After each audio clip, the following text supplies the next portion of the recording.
Pozdrav svima, dobrodošli na kanal Kuhinja Valentina Mašković. Danas ću pripremati paprike sitnije, baburice, one somborke ili papričice u kiselom mleku i izgledat će, verujte, kao paprike u pavlaci. Ja ovdje imam 2 litra mleka kog sam skuvala i sačekat ću da se mleko prohladi, da mogu da stavim potkvasu ili nešto čime ću da ukiselim mleko. Ja sam odabrala kiselu pavlaku, a možete koristiti i kiselo mleko. Treba će vam otprilike 1 čaša od 200 grama kiselog mleka ili kisele pavlake. Ovdje imam 1,5 kg papričica koje sam ovako očistila, skinula im peteljke i očistila semenke i treba će vam čiste i oprane tegle. Ono što ću tu raditi je da ovako urađene već papričice ili paprike jednostavno spustite u teglu.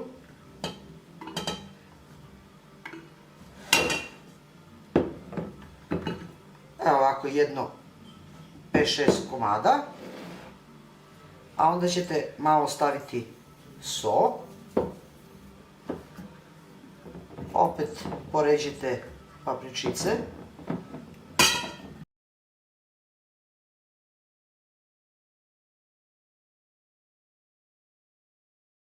Ovako ćete otprilike napuniti teglu ili možete koristiti manje teglice, ove od 800 grama. A kao što vidite, napunila sam ovako 2 malo veće tegle i 2 manje tegle. Zatim ću preručiti mleko u jednu činiju da se mleko malo brže prohladi nego u posudi u kojoj sam kuvala. Nakon što se mleko prohladi na 39 stepeni ili malo nešto više od telesne temperature, a to možete proveriti i na ovako jedan starinski način, tako što ćete staviti prst u mleko, mrdati prstom i brojiti do 10. Ako možete da izdržite, ako vas ne peče, onda mleko možete kiseliti. Ako vas peče, onda sačekajte još malo. Hajde da probamo. 1, 2, 3, 4, 5, 6, 7, 8. Još malo ću sačekati. Znači to je još par minuta, a onda mogu staviti, evo ovako, pripremila sam jednu punu čašu kisele pavlake. A ponovo ću pokušati. 1, 2, 3, 4, 5, 6, 7, 8, 9, 10. Znači mleko može da se potkiseli. Evo stavit ću ovako punu čašu, jednu od 200 grama kisele pavlake. Uzmite ovako mutilicu i lepo razbite pavlaku, da je ima svuda. Zatim ćete uzeti neku kutlačicu i odmah ćete puniti vaše tegle koje ste pripremili sa paprikom ili sa papričicom. Nakon što napunite teglu, stavit ćete čist nov poklopac koji ste isparili, jako zategnite i pripremite već jedan peškir i neko ćebence u koji ćete umotati i zaviti ovo mleko sa paprikom da ostane toplo 1-2 sata, a kasnije ćemo staviti u frižider.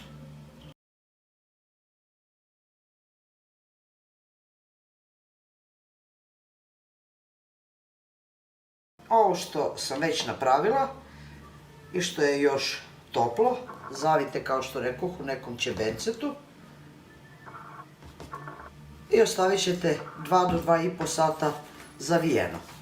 Nakon toga stavit ćete u frižider i tek sutradan u isto vreme kada ste pripremili možete otvoriti tegle i poslužiti se, vidjet ćete kako će izgledati. Nakon jedno 10-ak sata stajanja u frižideru, kiselo mleko ili paprike u kiselom mleku su se potpuno ohladile. Vidite kako je to lepo zadihtovalo. Vidite kako izgleda. Zaista fantastično. Stavit ću u jednoj posudi da vidite kako one zaista izgledaju. Pogledajte. Ja mislim da će vam se ovako nešto dopasti i da ćete probati. Nije teško pripremiti, zaista, a na jedan sasvim jednostavan način dobit ćete nešto što kupujete u marketu i što jako puno košta. Evo, pogledajte. Unutra su pune papričice, kao što rekoh, možete staviti i papriku, nađite neku manju papriku i bit ćete zaista prezadovoljni. Nakon nekoliko dana u frižideru one će još biti gušće i još biti lepše. Slobodno možete da ih upotrebljavate 7 do 8 dana, ovako 3 do 4 teglice i bit će sasvim u redu. Neće se pokvariti, samo će biti još lepše. To je bilo za danas, dragi moji prijatelji, sa mog kanala. Na jedan jednostavan način u kućnim uslovima pripremite papriku u kiselom mleku ili papriku u pavlaci i bit ćete, verujte, oduševljeni. A mi se vidimo u narednom videu sa nekim drugim receptom. Do tada pozdrav svima koji prate moj kanal